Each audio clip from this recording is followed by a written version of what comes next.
Hey everybody, so basically there's a huge election coming up, as everyone knows, on Tuesday, 48 hours from now. And I was reading a couple things on the computer about the election, how close it is. Everyone's talking about the statistical tie that is taking place in these states. And we're talking about battleground states as well. There are 8 states, 8 important states the presidents are vying to win, hoping that if they win those states, they will be one step closer to the White House. And remember, we're 48 hours away. I have never seen an election this close. There has never been an election this close in a long time, since 2000. Since 2000, when it came down, of course, to the battleground key state of Florida. We might see something just like that this time around. We might not know the winner on Tuesday. We might know the winner almost instantaneously. It depends how the votes work. Remember, there are 8 key states that we're looking at right now. Basically, we have. So I have this board right here. I don't want to move the camera around because the screen will be convoluted. But really, there's Florida, 29 electoral states. There's Ohio with 18. There's Virginia, Wisconsin, Colorado, New Hampshire, what else have I not said yet? Nevada, Iowa. Have I named 8 yet? I hope I did, really. Yeah, okay, I'll keep talking. If I missed one, I apologize. So basically, if you're looking at the polls right now, they're varying depending on if you're reading more of a leftist versus a right-wing paper, and the polls that are conducted are somewhat biased, but in a way, they do give you a good indication of how close this election is, no matter how the polls go. A lot of people have already voted ahead of time, and these exit polls have shown Obama in the lead because a lot of people are being encouraged by Obama to go out and vote. After all, Obama was the first president ever in U.S. history to take advantage of the early voting method. So if we look at Nevada, first of all, such an important state. I mean, economically, they've suffered through so much tragedy. Along with Florida, the housing market, 2 of the worst states in America to live in a home right now. Nevada won by Obama by at least a 10% margin in 2008. That margin has slimmed so much, along with Florida. Florida will probably go to the Republicans this time around, which is considerably unusual, keeping in mind that Florida, of course, was won by a slight margin in the year 2000 with the hanging chads and all. Nevada, they have shown in the polls that the Democrats are in the lead there, but once again, that state highly ambiguous in terms of who will win that state. New Mexico, a light Obama-leaning state. I'll give that to the Democrats over there. Same with Pennsylvania. I think Pennsylvania will go to the Democrats, even though Mitt Romney is pulling this last-minute effort of gaining ground there. He's currently campaigning there, hoping to pull off a sudden victory there.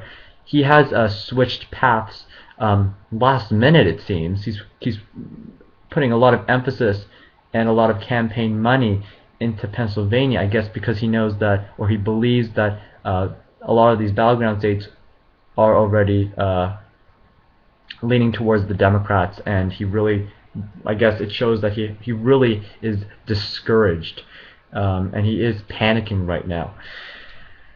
Now, if we look at New Hampshire, the sole state in the eastern seaboard that isn't going necessarily Democratic, a state that is bouncing back and forth. I mean, they usually vote Democrats, but who knows this time around what will happen.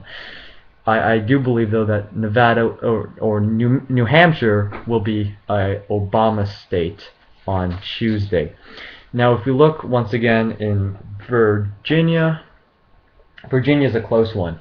Obama is slightly moving ahead there, but if you look at different polls, it does vary. Ohio, that is the quintessential battleground state that has been noted for determining outcomes of elections. Every Republican who has become president has won in Ohio, so it is critical for Mitt Romney to win that.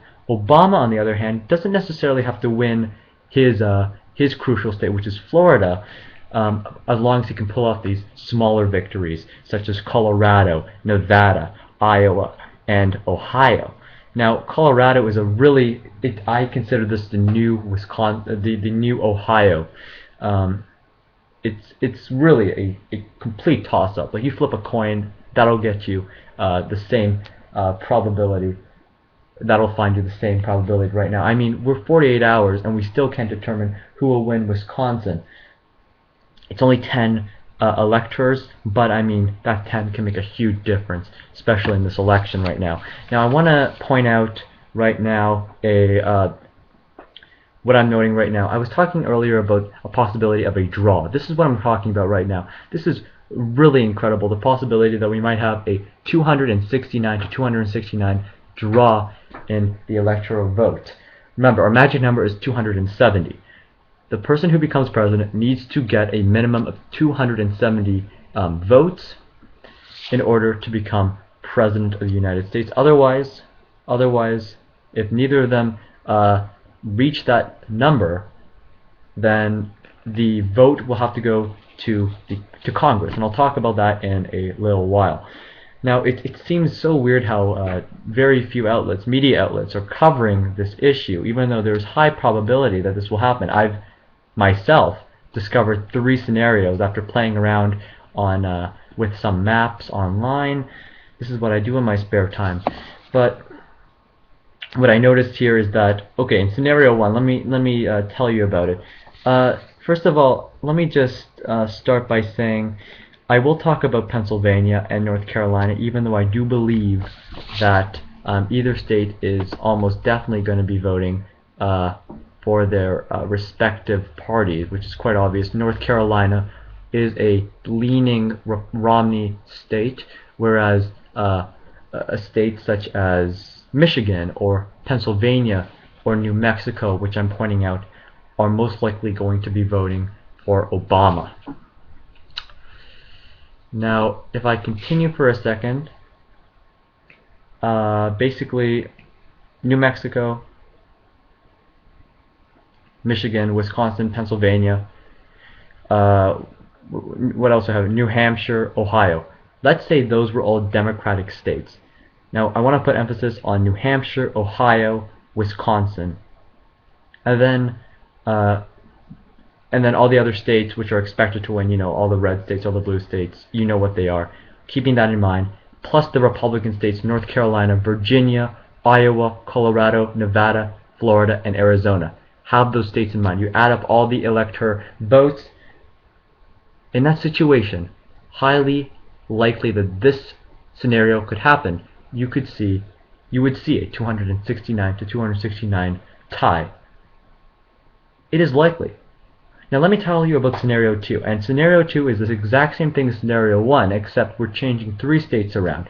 We're moving New Mexico and New Hampshire to the Republican side, just for fun, and we'll give Colorado the benefit of the doubt. It is a toss-up state. Let's make it a Republican state now. We move it to the Democrats.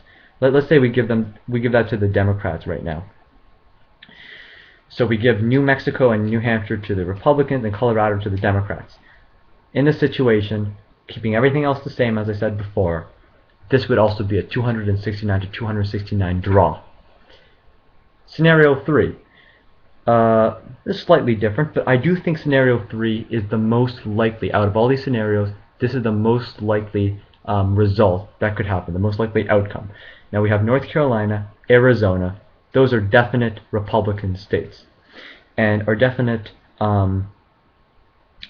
Democratic states will remain the same. New Mexico, Michigan, and Pennsylvania. Those are the leaning Obama states. I should correct myself. And for the Republicans, I'll also add, I'll give Mitt Romney Nevada, Wisconsin, Ohio, and Florida. Florida, a state that will probably go to Romney anyways. Ohio, hey, he needs that to win. I mean, he's a Republican after all.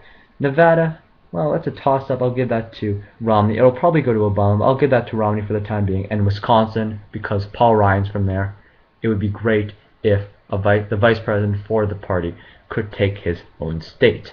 Now for the Democrats, I already told you Pennsylvania, Michigan, New Mexico, and let's give him Colorado. Obama would love Colorado. It's got 9 electoral votes there. Let's give them Iowa, not as many, but still a critical battleground state. Let's give him New Hampshire to clean up the eastern seaboard states, and Virginia. Virginia he will probably take, so let's give him that. In that situation, this is the far most likely situation to happen. I just explained this. Keeping all the other states the same and implementing what I just said right now for this third scenario, this would result in a 269 tie. That is unbelievable. This is probable. Now, I'm not a conspiracist. This has nothing to do with anything like that. But the probability of this happening is quite high. It actually is quite high. We don't talk about it much, but there's a possibility that this could happen. Any of these three scenarios could happen. And we've got to take this into account. We've got to be open-minded. We've got to realize that if this happens, let's be wary of what we have to consider. So basically, when we're dealing with this, we have to know a couple of things. First of all, if there is a draw, then the president would be elected sometime next year. I believe the deadline is November 4th. We have to go back to the 12th Amendment. The 12th Amendment talks about what happens in the case of a tie. Now, I'm Canadian, so I'm not that familiar with the jargon and the words per se of the scripture. But what I do know is that it's chosen by the House of Representatives. The House basically is comprised of, each state has a number of people elected from their own constituencies, which go to Congress, and it's based on population. So it's proportionate based upon population.